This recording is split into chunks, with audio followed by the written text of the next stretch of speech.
porque hoje reportou a homenagem organizada por Joaquim Chissano, pelo presidente Chissano, a Pascoal Mucumbi. Sim.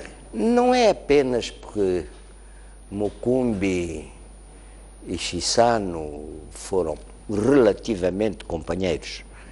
Chissano tem 77 anos, Mucumbi vai completar 75 em abril. Sim. Não entraram em simultâneo na escola secundária, na universidade, etc.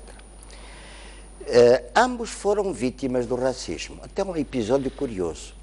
Um dia ambos, Mucumbi e Chissano, que já eram alunos do 6º, 7º ano, quiseram entrar no cinema onde está hoje o África, se não me engano. Sim. E foram impedidos devido à cor da pele.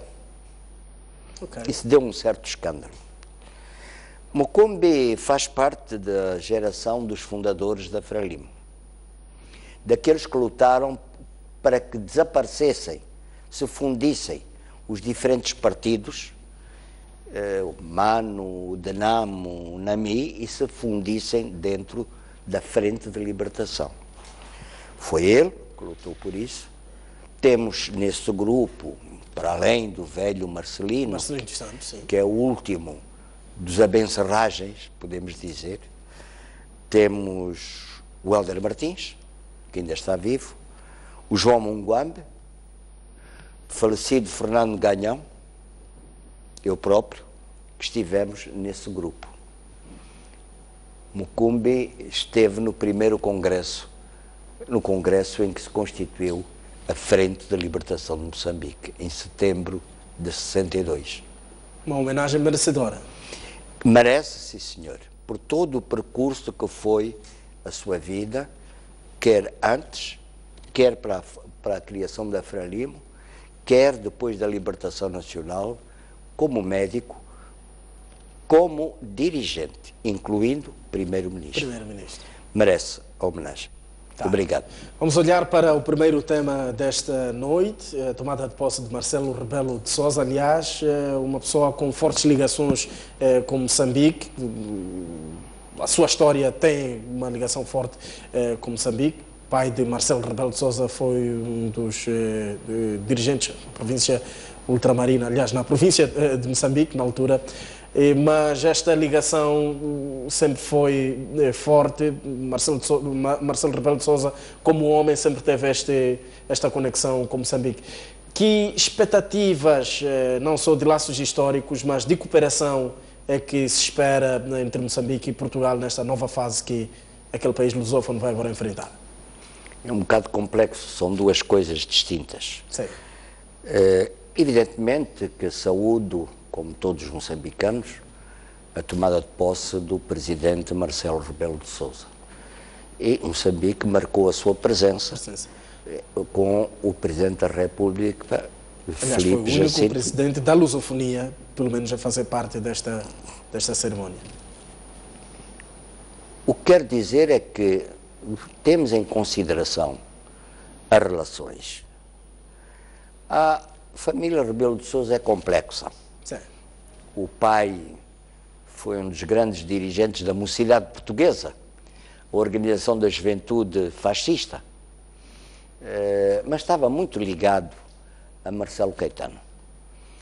Por isso, quando surgiram contradições entre Salazar e Marcelo Caetano, de alguma maneira, Rebelo de Sousa, Baltazar Rebelo de Sousa, caiu.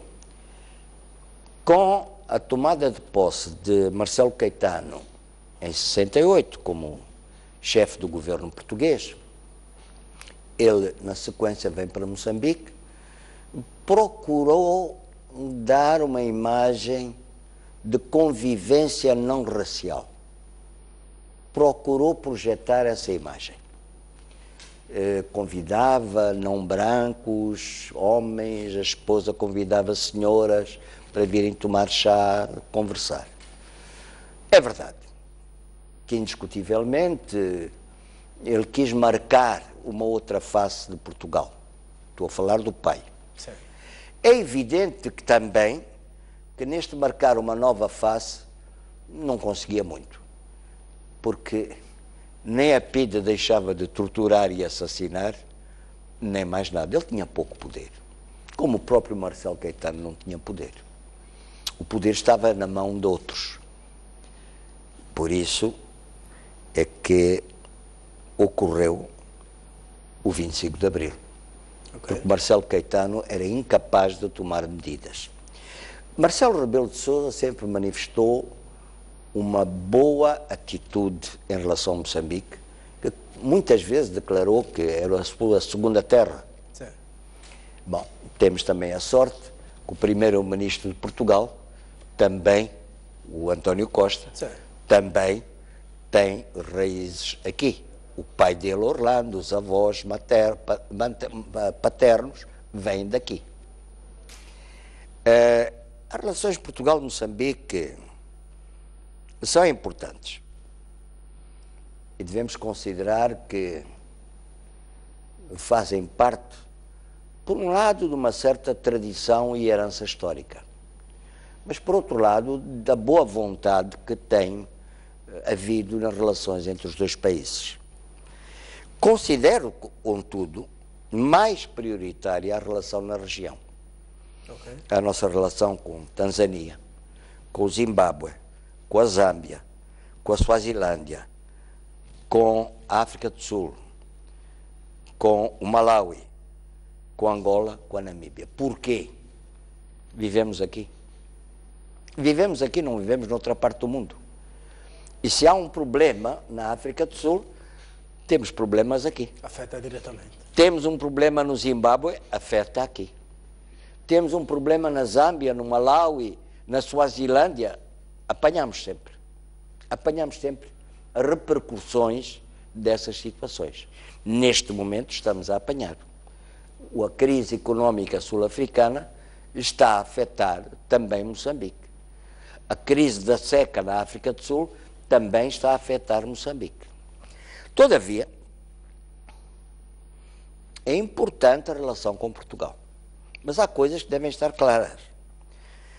Portugal está num momento de fraqueza.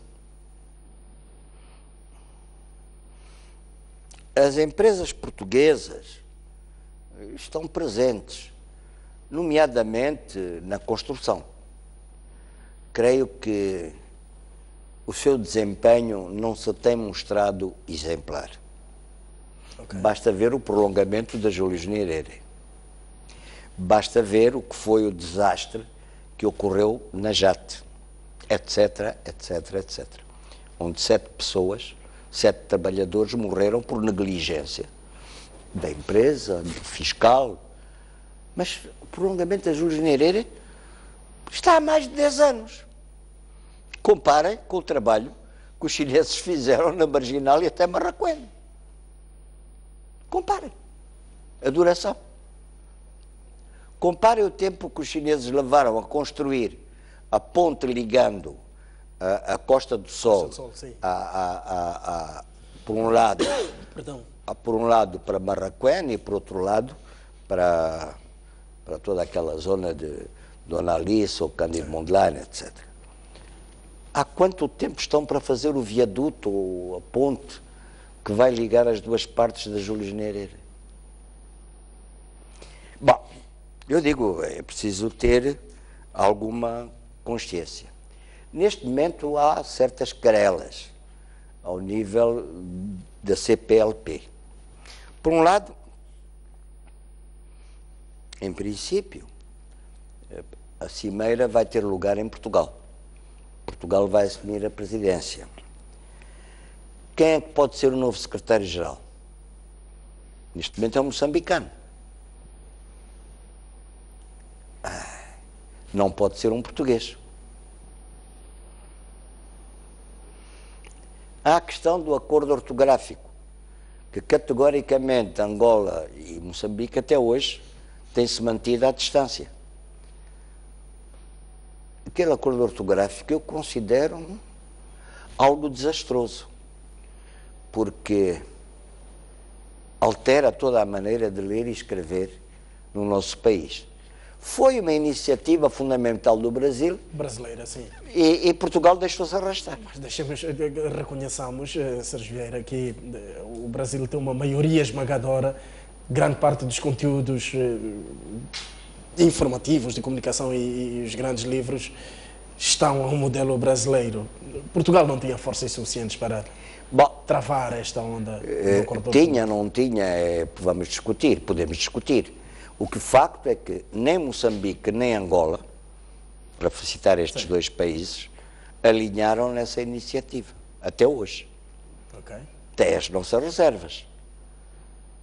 Porquê que, e não estou a negar que o Brasil tem mais que 100 milhões de habitantes, e depois? Tu tens o Commonwealth, os Estados Unidos falam inglês, a Austrália fala inglês, o Reino Unido fala inglês, e há muitos países com o inglês como língua oficial. Não há nenhum acordo ortográfico. Para quê? E repara, a língua inglesa tem uma projeção muito superior à língua portuguesa, mas não há nenhum acordo ortográfico. Mesmo ao nível dos países que têm como língua oficial o francês, não há nenhum acordo ortográfico entre eles. É claro que a França é o país dominante, mas e depois? Eu direi, e depois? Os outros são mera carroça? Bom, isto são questões que merecem alguma reflexão. Continua desastrosa a situação da Guiné-Bissau. Okay. E tem-se notado uma certa dificuldade, se não direi incapacidade, da CPLP e de toda a comunidade internacional, incluindo os vizinhos, em resolver o dilaceramento que vive a Guiné-Bissau.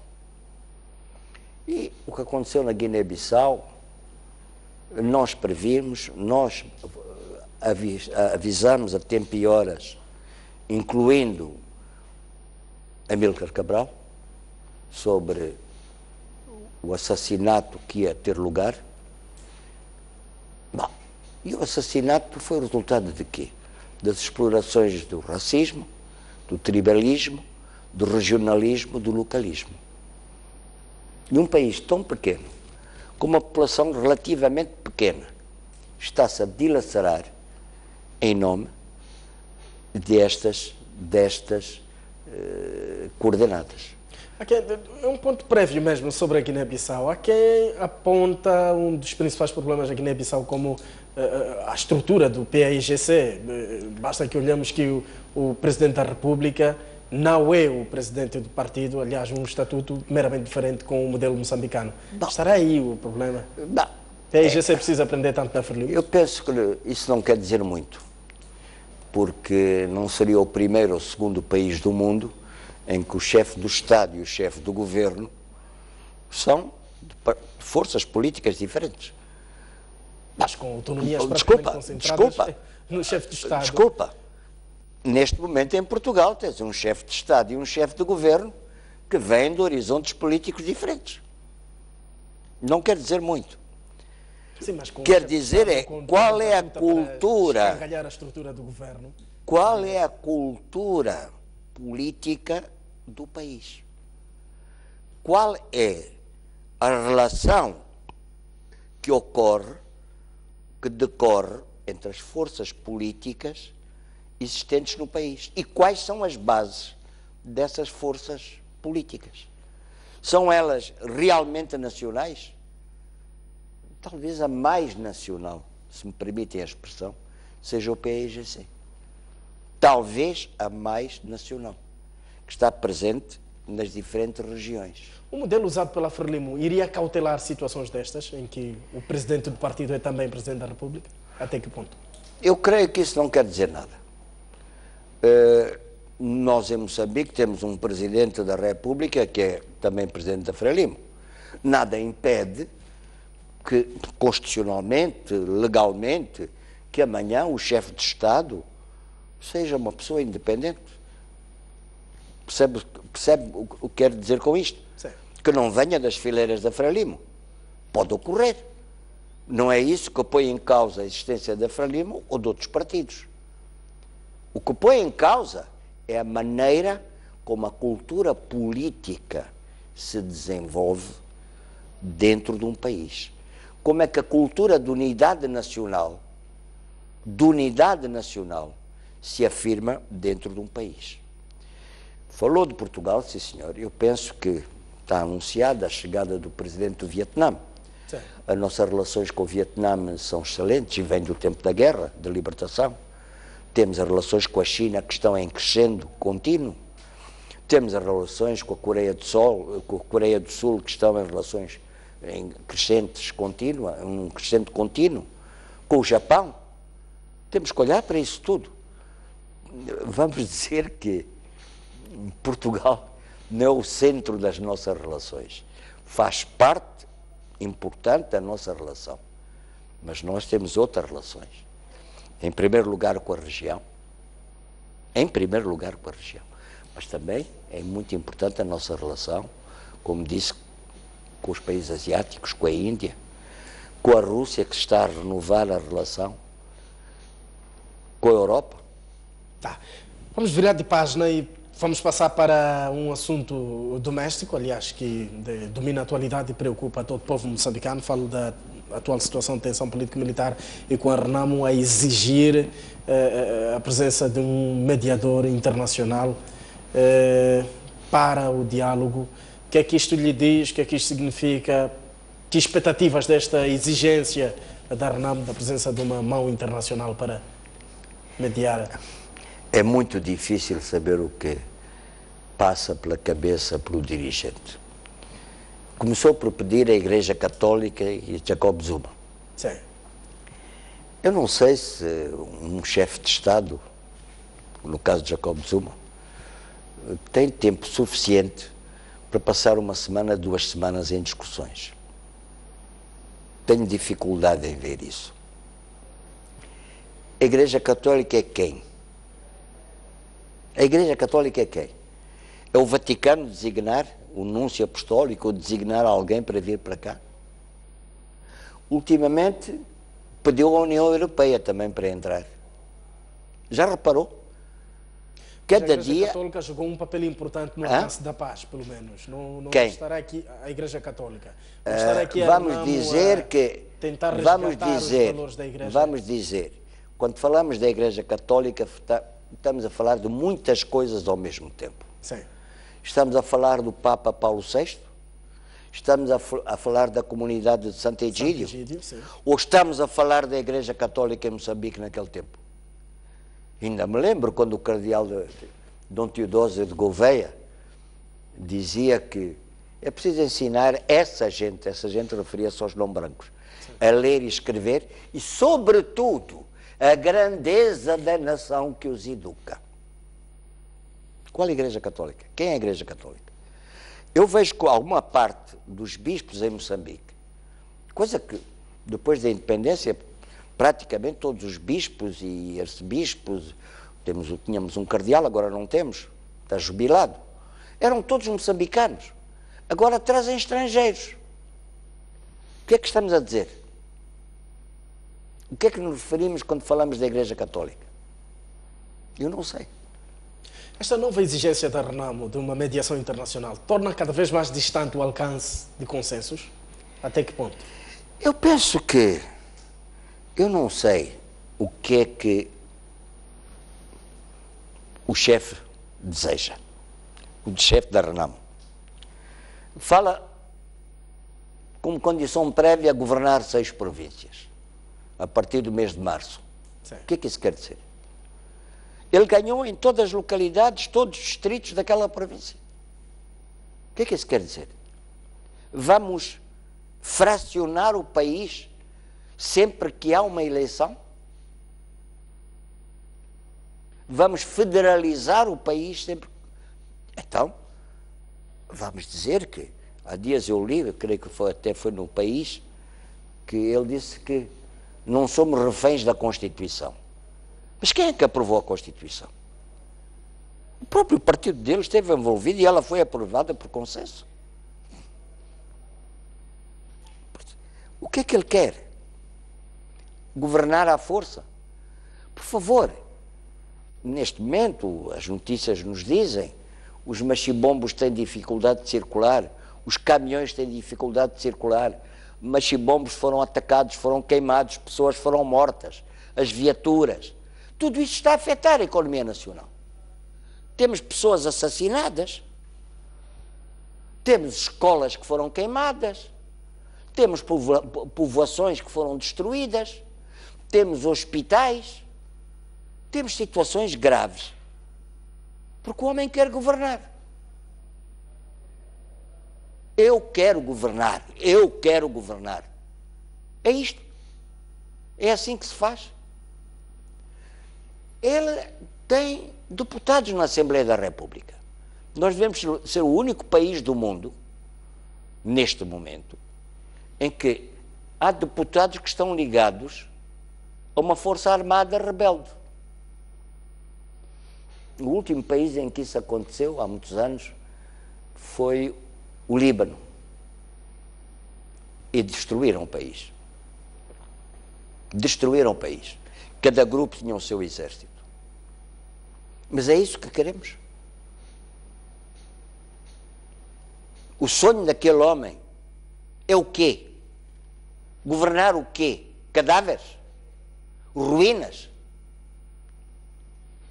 Leiam o relatório Gersony, que foi feito pelo State Department, pelo Ministério dos Negócios Estrangeiros dos Estados Unidos.